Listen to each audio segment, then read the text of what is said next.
Arctic Crossroads.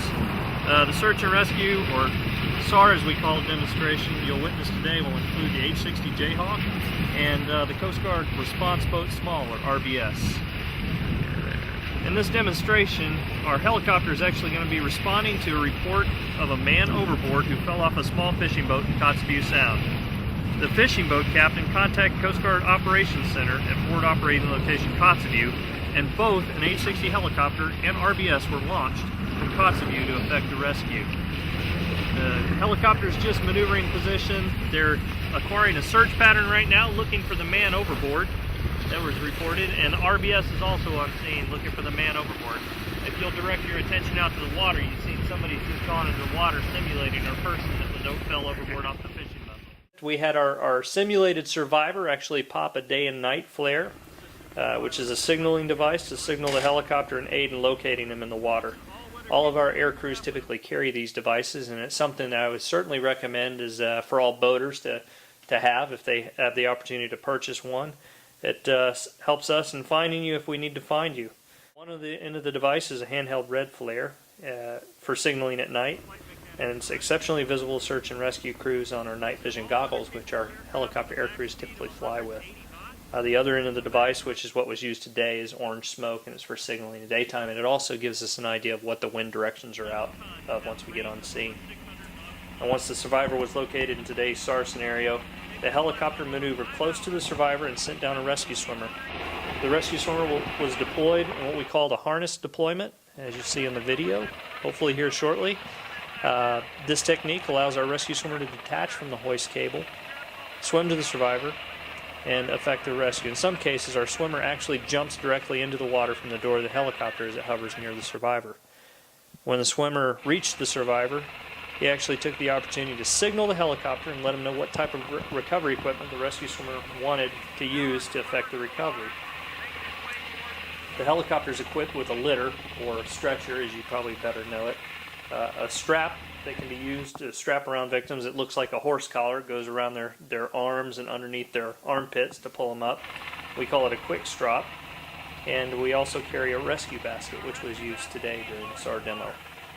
The survivor, once they're in the care of the rescue swimmer, is prepared for hoisting. And once the helicopter crew determines which device they're going to send to effect the recovery of the rescue swimmer, they'll proceed with the rescue. The device is lowered to the rescue swimmer, and then once it's lowered to the rescue swimmer will put him into the basket or whatever device is going to be used, and the pilots maintain that stable hover to keep the position and profile for the swimmer to load up the basket.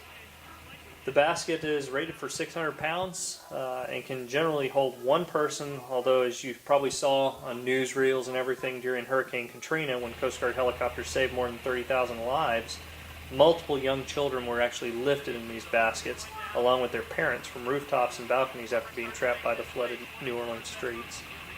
The hoist is rated at 600 pounds as well, but it would likely lift upwards of half a ton before it started slipping its clutches. It's got 200 feet of usable cable and can be raised and lowered to any crew position. However, in most cases, the flight mechanic does all the hoisting on board the aircraft. Now, once the swimmer actually got the survivor on board the aircraft and the swimmer's recovered on board the aircraft, at that point in time, if the swimmer's or the survivor is hypothermic, which usually a lot of people are, especially up here in Alaska, and they've been in the water, they have to use their medical training. All of our swimmers are trained to the emergency medical technician standard, like your SAR paramedics and stuff like that, and they'll assess and provide an initial medical treatment on board the aircraft as we transit away back towards a hospital or any other higher care facilities. Meanwhile, while he's providing care, the flight mechanic prepares the cabin for transition to forward flight and gets it ready to start flying back while the pilots start figuring out where we're going to actually take this person and make the coordinating efforts so an ambulance is there waiting on us once we arrive at the either the airfield or a hospital helipad. The helicopter quickly departs scene and delivers the survivor to safety. Now, as I set out while we were out there, it's easy to see it in a demonstration today. It's easy to see the hoist stuff. Now imagine if you're 200, 250 miles south like we routinely operate in, and I'm stationed in Kodiak, south of Adak for the Aleutians, or up here near Kotzebue, where we actually have done rescues before of stranded guys that are going out seal hunting, anything like that. we've actually effected rescues up here in the Arctic region.